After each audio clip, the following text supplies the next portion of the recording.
Hello બાળકો, આજે આપણે કાળ ઇંગ્લિશમાં ટેન્સીસ વિશે શીખશું.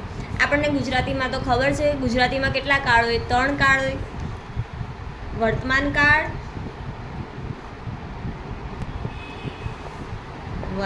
કાળ, ભૂતકાળ અને ભવિષ્યકાળ. એમાંથી આપણે આજે વર્તમાન કાળ વિશે શીખશું. એને આપણે ઇંગ્લિશમાં કહીશું ટેન્સ. એમાં આજે આપણે વર્તમાન કાળમાં સાદો વર્તમાન કાળ શીખશું. કયો? સાદો વર્તમાન કાળ. આપણે જોઈએ, આપણે વાક્ય રચના જોઈએ તો સાદા વર્તમાન કાળની વાક્ય રચના શું થશે? આપણે પહેલા વાક્ય રચના જોઈએ. તો વાક્ય રચના બનાવવી હોય, વાક્ય રચના લખવી હોય તો આપણે શું લખશું? કર્તા પ્લસ ક્રિયાપદ પ્લસ કર્મ. આપણે હંમેશા આ પેટર્ન વાઇઝ જ આગળ જવાનું હોય. સૌપ્રથમ કર્તા આવે, પછી ક્રિયાપદ આવે અને પછી કર્મ આવે. હવે બાળકો, આપણે જોવું હોય, આપણે ઓળખવું હોય કે આ સાદા વર્તમાન કાળનું વાક્ય છે એ કયા શબ્દ પરથી, કે કેવી રીતે આપણને ખબર પડે, તો એના માટે આપણે શું યાદ રાખવાનું છે?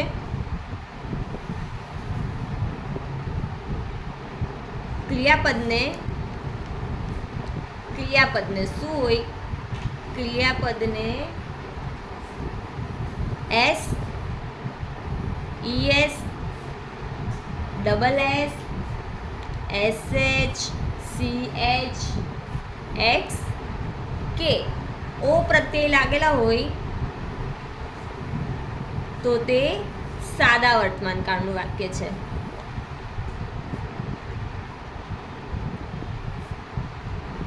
વર્તમાન કાળ કહેવાય.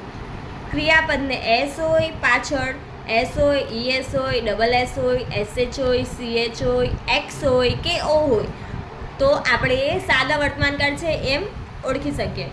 પછી બીજો પોઈન્ટ શું છે યાદ રાખવા માટે?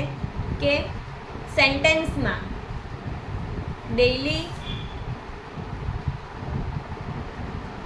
એવરીડે, ઓલવેઝ, ઓફન આવા જેવા વગેરે જેવા શબ્દ આવે હોય સેન્ટેન્સમાં તો પણ શું હોય? સાદા વર્તમાન કાળનું વાક્ય. આપણે એક્ઝામ્પલ લઈએ. સૌથી પહેલા શું આવે વાક્ય રચનામાં? સૌથી પહેલા કર્તા આવે. તો કર્તા આપણે લખીએ જનકભાઈ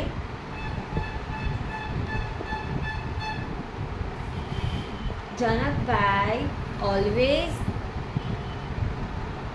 ઈટ પાણીપુરી. આપણે વાક્ય રચના હિસાબે જોઈએ તો અહીંયા જનકભાઈ એ શું છે? જનકભાઈ એ કર્તા છે. શું છે બાળકો? જનકભાઈ કર્તા છે. આમાં જે ક્રિયા થઈ રહી છે કોના દ્વારા થાય છે? જેના દ્વારા થાય એને કર્તા કહેવાય. આમાં પાણીપુરી ખાવાની ક્રિયા થાય છે. તો પાણીપુરી ખાવાની ક્રિયા કોના દ્વારા થાય છે? જનકભાઈ દ્વારા. એટલે જનકભાઈ શું છે? કર્તા છે. આ ઈટ્સ છે. ઈટ્સ શું છે? ક્રિયાપદ છે.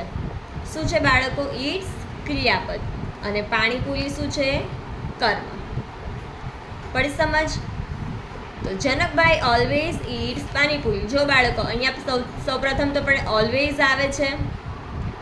એના પરથી પણ આપણને લાગે કે આ વાક્ય કયું છે? સાદા વર્તમાન કાળનું છે. અને અહીંયા ક્રિયાપદને શું લાગેલું છે બાળકો? S પ્રત્યય. એટલે પણ આ શું છે? સાદા વર્તમાનનું. અને ઓલવેઝનો મતલબ કે રોજ આ ક્રિયા થાય છે. સાદા વર્તમાન કાળનો મતલબ જ એ થાય બાળકો જે રોજની હંમેશની ક્રિયા દર્શાવે. સાદો વર્તમાન કાળ છે એ હંમેશ થતી ક્રિયા દર્શાવે એટલે એને સાદા વર્તમાનની ક્રિયા કહેવાય. તો જનકભાઈ ઓલવેઝ ઈટ્સ પાણીપુરી એટલે કે જનકભાઈ રોજ પાણીપુરી ખાય છે. આ રોજ એમના દ્વારા આ ક્રિયા થાય છે. એટલે આ કયા કાળનું સેન્ટેન્સ છે? સાદા વર્તમાન કાળનું. હજી એક આપણે ઉદાહરણ લઈએ. The sun rises in the east. The sun છે એ શું છે બાળકો? કર્તા. રાઇઝિસ શું છે? ક્રિયાપદ.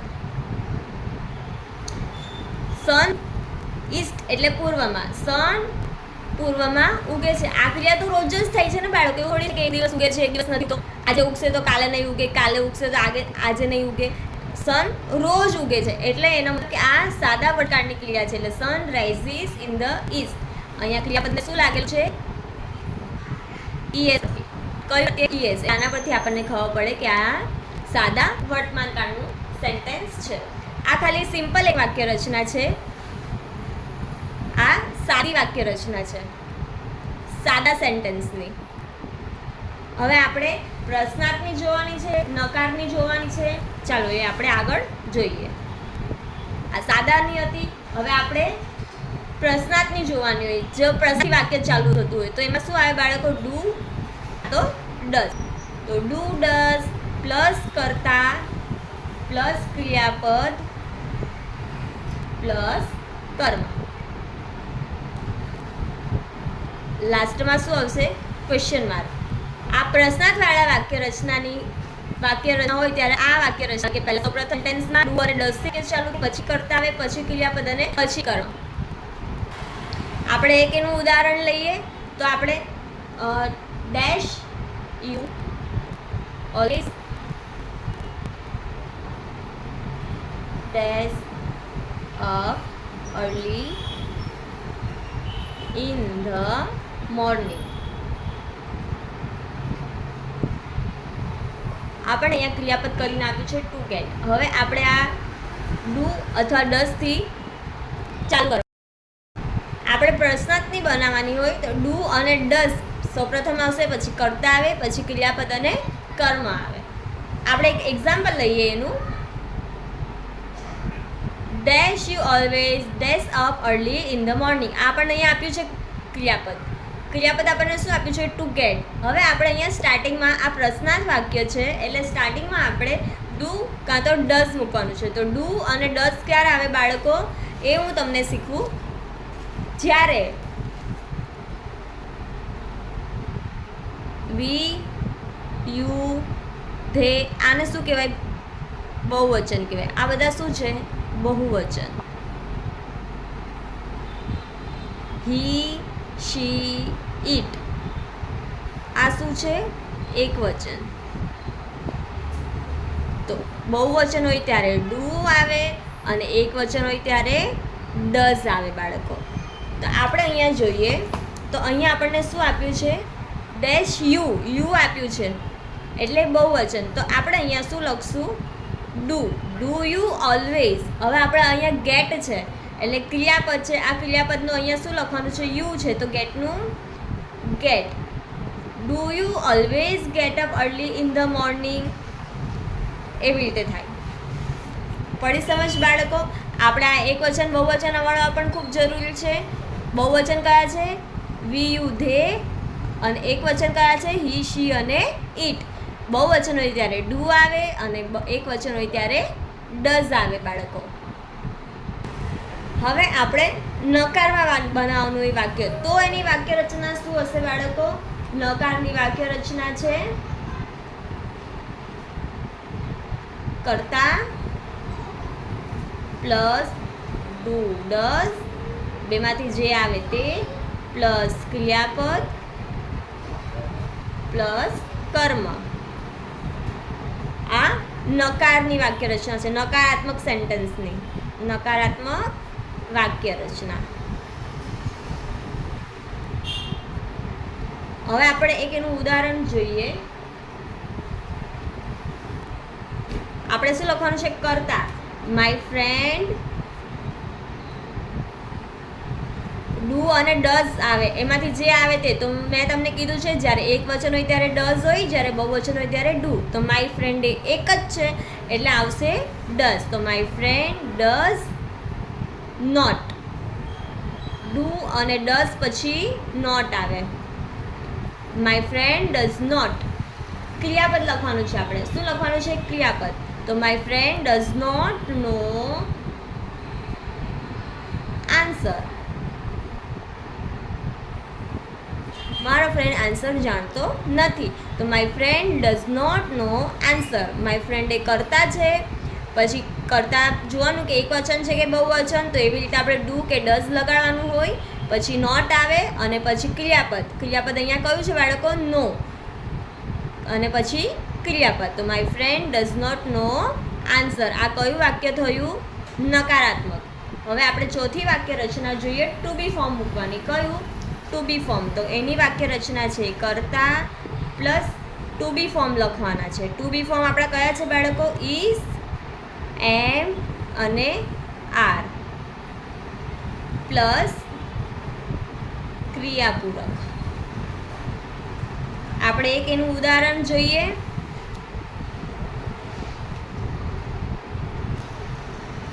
આપણે ઉદાહરણ લખીએ તો દિનેશભાઈ એન્ડ જનકભાઈ દિનેશભાઈ એન્ડ જનકભાઈ. બાળકો યાદ રાખજો, આ શું છે? કરતા. દિનેશભાઈ અને જનકભાઈ કરતા છે. કેટલા છે અહીંયા કરતા? 2 છે. તો આપણે ટુ બી ફોર્મમાંથી અહીંયા બહુવચન, એ 2 થઈ ગયા એટલે કે બહુવચન છે. તો બહુવચન હોય ત્યારે બહુવચન સાથે શું આવે? આર આવે બાળકો. તો જનકભાઈ એન્ડ દિનેશભાઈ આર. ઇઝેમારમાંથી શું આવશે? આર. Are teachers. પડી સમજ બાળકો? ઇઝ કોની સાથે આવે? એક વચન હોય તો ઇઝ આવે. આઈ સાથે જ એમ આવે. એમ કોની સાથે આવે? ફક્ત ને ફક્ત આઈ સાથે. અને આર કોની સાથે આવશે બાળકો? બહુવચન સાથે. એટલે અહીંયા કરતા કોણ છે? દિનેશભાઈ અને જનકભાઈ. પ્લસ ટુ બી ફોર્મ મૂકવાનું છે. તો ટુ બી ફોર્મ આપણે ખબર પડવી જોઈએ. એક વચન હોય તો શું આવે? બહુવચન હોય તો શું આવે? પ્લસ ક્રિયાપૂરક. એટલે જે છે તે કે દિનેશભાઈ અને જનકભાઈ બંને ટીચર્સ છે. તો Dineshbhai and Janakbhai are teachers. આ આપણા સાદા વર્તમાનકાળના 4 વાક્ય રચના થઈ અલગ અલગ. એ હિસાબે આપણે સેન્ટેન્સની ઓળખ લઈ શકીએ. મને આશા છે કે તમને સાદો વર્તમાનકાળ આવડ્યો હશે. હવે બાળકો આ થોડાક એક્ઝામ્પલ્સ છે તે આપણે જોઈ લઈએ. ક્રિયાપદના અનુસાર આપણે કયા ચેન્જીસ કરીને લખવાના છે, જેના પરથી આપણે ખબર પડે કે આ સાદા વર્તમાનકાળનું છે કે નહીં. તો we dash to school every day. સૌથી પ્રથમ આપણને ખબર કેવી રીતે પડે બાળકો કે આ સાદા વર્તમાનકાળનું છે? તો અહીંયા આપણને શું આપ્યું છે? Every day. તો આપણને ખબર પડી જાય કે આ એવરી ડે આપ્યું છે એટલે આ સાદા વર્તમાનકાળનું વાક્ય છે. તો આપણે અહીંયા we dash to school every day. To go આપ્યું છે. આપણને ક્રિયાપદ શું આપ્યું છે? To go. તો અહીંયા વી એ શું છે? બહુવચન છે. વી શું છે? બહુવચન. બહુવચન હોય ત્યારે એનું મૂળ રૂપ જ આવે. તો we go to school every day. My grandmother dash to the temple daily. Daily આપ્યું છે બાળકો. ડેલી આપ્યું છે મતલબ આ વાક્ય સાદા વર્તમાનકાળનું છે. અહીંયા આપણને ક્રિયાપદ ગો આપ્યું છે. તો માય ગ્રેન્ડમધર. ગ્રેન્ડમધર કેટલી છે? એક જ છે આપણા. તો અહીંયા આવશે ગોનું ગોઝ. ક્વેશ્ચન આપણો બહુવચનમાં હોય તો આન્સરમાં ચેન્જીસ આવે. ક્વેશ્ચન બહુવચન હોય તો આન્સર એક વચન કરવાનો. ક્વેશ્ચન એક વચન હોય તો આન્સર બહુવચન કરવાનું. Dash every man two eyes. Every man two eyes. દરેકને કેટલી 2 આઈઝ હોય છે? તો અહીંયા શું કીધું છે? To have. ને અહીંયા આપણને આપ્યું છે પ્રશ્નાર્થ વાક્ય. કયું આપ્યું છે? પ્રશ્નાર્થ. અને અહીંયા હેવનું રૂપ આપણે લખવાનું છે. કયું લખવાનું છે? હેવનું રૂપ. અને અહીંયા મેન છે. મેન એટલે એવરી મેન મતલબ કે સિંગલ. એટલે કે આ બહુવચન નથી, આ એક વચન છે. એટલે હેવનું શું થશે બાળકો? અહીંયા હેઝ થશે. એવરી મેન એટલે દરેક સિંગલ મેન એમ. એટલે અહીંયા હેવનું શું થઈ જશે? Has. Meena and Rima dash dancer. અહીંયા આપણે ટુ બી ફોર્મ લખવા કીધું છે. કયું લખવાનું છે બાળકો? ટુ બી ફોર્મ. તો મીના એન્ડ રીમા 2 વ્યક્તિ છે. 2 વ્યક્તિઓ એટલે કે બહુવચન. તો આપણે અહીંયા આવશે આર. શું આવશે બાળકો? આર.